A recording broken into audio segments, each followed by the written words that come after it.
Alright folks, Jeremy here with Majors Academy Dog Training out of Green Bay, Wisconsin. And what's up guys, what's up? Haven't been on here for a while but decided I wanted to make a scope. I'll get right into it because this is something that really bothers me. Hey Ann, how are you? Good to see you. So let's get right into it. Hey, what's going on? When it comes to dogs and babies, man, this is a tough one for me because although I don't have any kids, I really love kids. So I just want to talk to you guys a little bit about, oh man, yeah, I just had an accident happen with someone called me last week and they had a dog that had history of being aggressive, and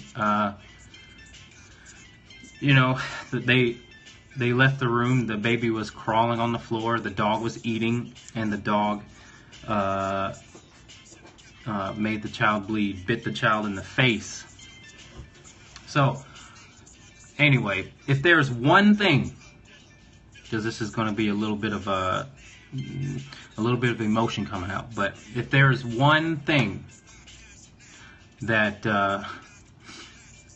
that should be an ultimate boundary, one thing in your dog, and because I know there's plenty of people that let their dogs do whatever, and they think that that's what keeps their dog happy or whatever. But if there's one thing that your dog should not be able to freely decide, make decisions around, it is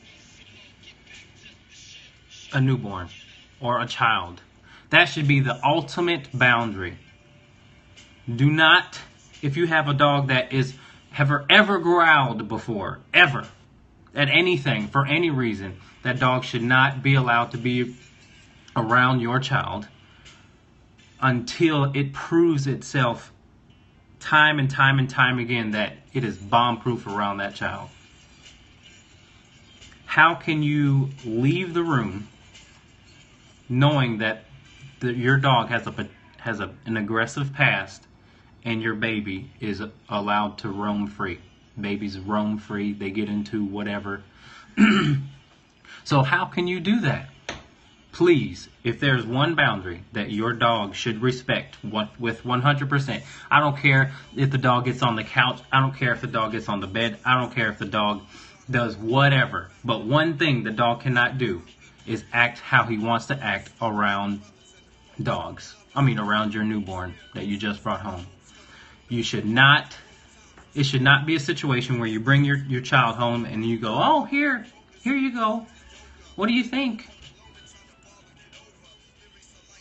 Because then it's too late. So please, if there is one thing that you have to be super serious about your dog not doing, it is being very cautious around your baby. Make it a boundary, man. Anyway, I say this because I've actually had a couple calls that, and this lady sent me the picture, and I'm like, I didn't need to see that. That's very disturbing. Like, you know, and she doesn't want to give up on her dog, and that's cool. I respect that, but you know, you're just playing with a dangerous game here. You have to get for real about creating boundaries, and I know a lot of people don't know how to create those boundaries because there's a lot of trainers that don't know how to create respectful boundaries with dogs. You know, she had told me that a trainer that only trains with treats came over and said when the dog doesn't growl at the baby, give it a treat. And then the baby got bit the week after. So, you know, maybe these people don't know how to go about advocating for their dog or their baby in that moment.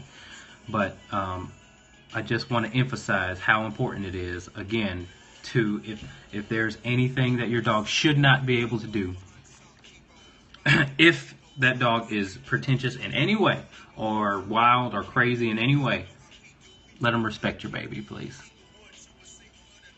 Let them respect the boundaries of your baby. Do not allow your dog to do what it wants around a potential, even a child. It doesn't even have to be a newborn, but it can be just a toddler that is unaware of his pressures and what his pressures bring to the dog, right?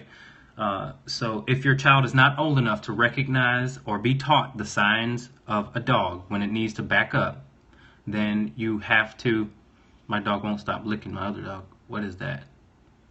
That's another Periscope. I won't answer that. We're talking about children and dogs. So if you guys have any questions in regards to children and dogs, I'll answer them.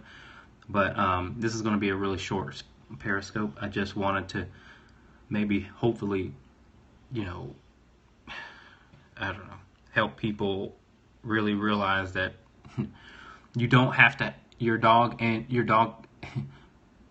does not have to be around everything. Like, your dog doesn't have to have 100% freedom to be happy. Like, so for example, one day I will have kids, and when I bring my dog home, when I bring my baby home, my dogs will not be able to interact with my baby for at least a month. A month! Because it doesn't matter to me. Like, that, I don't have to have dogs that get along with my baby. They will respect everything about my child, but they will not be allowed to freely sniff, to freely lick. All this licking and crap I see on YouTube of babies and stuff like that. To the dog trainers, man, it freaks us out. So, you know, it's just not going to happen. John Jones. Anyway, it's just not going to happen. I know some of even the, you know, top trainers, they don't introduce their dogs to their children until a long time. You have all the time in the world. Why speed it up? You know, where everybody goes wrong is they just, again, let their dog have that freedom to do what it wants and makes decisions around the baby. And you're just like, oh, look, they get along and all that stuff. And all of a sudden then you get lax. That is something you should not ever relax on, is children and babies. Never leave, never have lack of supervision in that department, ever. Ever. That's how you don't have accidents, though. Okay? I am super diligent about certain things. I will never leave dogs in the yard that don't know each other alone, ever, together. I will never take a chance of, you know, allowing my training dogs to interact with strangers unless I'm 100% certain that they're, you know, never even had a history of biting. There's some things that I just will never, ever do. When dogs come to my place, they don't meet my personal dogs until 3 days. And that's because I'm creating that heavy boundary of, you know, despite you passing them in the crate, you cannot even sniff them. Because you're going to sniff them on my terms, right? Same thing with a baby. I would allow my dogs to sniff my babies on my terms, not theirs. And for as long as I want to. It's not going to be a prolonged thing where you sniff his face and feet and hands and all of that stuff. It's going to be for a brief moment, then go lay down. Get away from me. You know what I'm saying? And that sounds tough. Maybe that sounds a little hard. But I don't have accidents. My fiance has never been bitten. I have been bitten. It's because I cross my T's and dot my I's all the time. And I take my time. So let me just emphasize that when you bring home your new baby, or anything for that matter, and your dog has, I wouldn't care if your dog doesn't have a history. If your dog's never met a baby before, then you should take your time with introductions with your baby and your dog. Period. No, there can be no, you know, gray area with that. Why take the chance? I've had two I've had two. This video must be meant to be, because I've had two in the last 3 weeks. Two babies get that. People have called me that their children have gotten bit by their dog, and pretty bad face bites too. Are you kidding me? So I'll just close out with this. I don't care how mean it sounds. I don't care how harsh it looks. Do not let your dog do what it wants around your baby if you want to keep your baby safe, period. That's it. Hey y'all, thanks for watching. Thanks for letting me rant. I think I had to get this off my chest. I normally don't usually come across as angry, but if that did, I apologize. I just wanted to help out the people. Thanks, Ann. Thanks for watching. I can't wait to see y'all again. And much respect. Thanks for watching, y'all.